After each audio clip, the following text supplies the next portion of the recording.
a bárki által elérhető művészet. De elsőként... A gyerekek imádják azokat az édességeket, amiket nyújthatnak, tekerhetnek. Ez megmagyarázza, hogy a különböző gumicukrok miért tartoznak az örök nagy kedvencek közé. Csak a fogorvos meg ne tudja.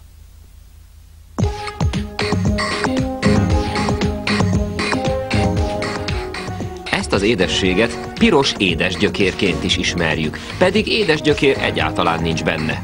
Cukorból, búzából és kukoricaszirupból készül. Ételszínezéket, valamint természetes és mesterséges szamóca aromát adnak hozzá. A masszát 2 órán át 102 fokon főzik, míg végül vastag tészta válik belőle.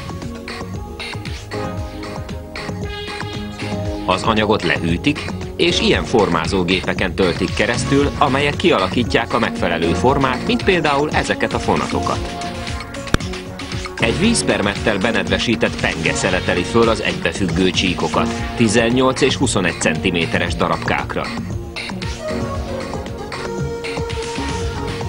A víz a késre tapadt darabokat is lemossa.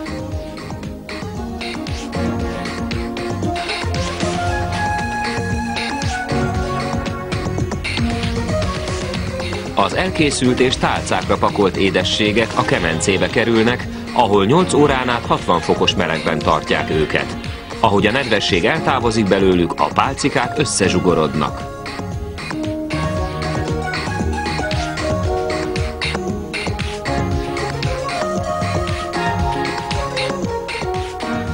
A munkások lemérik a nyalókák tömegét, majd következhet a csomagolás.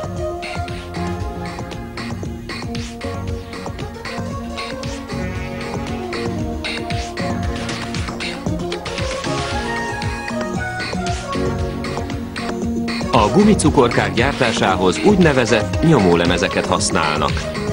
A nagy lapokon minták sorakoznak. A gumikukacok előállításához például egy gép a megfelelő mintázatot nagy tálcákon elterített kukoricakeményítőbe nyomja. Így jön létre a kukoricakeményítős minta.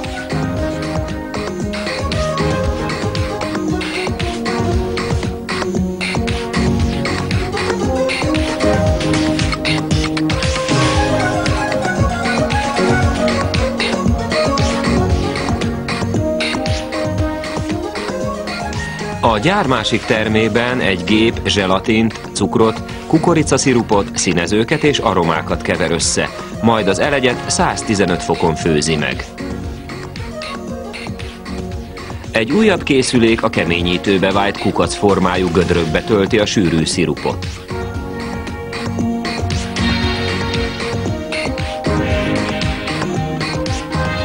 A lapokat ezután egy hűtőkamrába tolják át. Itt 12-15 órát töltenek, ez alatt lehűlnek és megdermednek.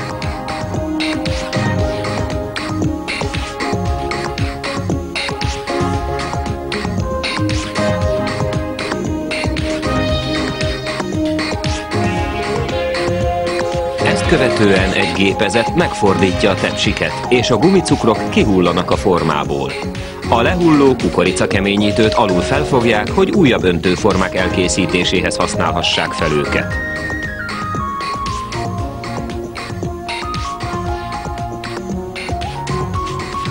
Az édesség egy tisztító dobon halad át. A pörgés közben megszabadulnak a rájuk tapadt keményítőtől.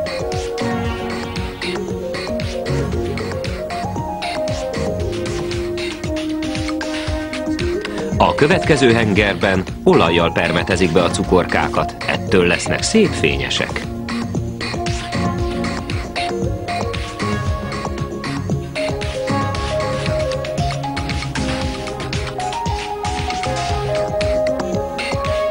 A gumicukrot a gyerekek és a felnőttek egyaránt kedvelik, ám ezeket a kukacokat a horgászok is előszeretettel használják csaliként.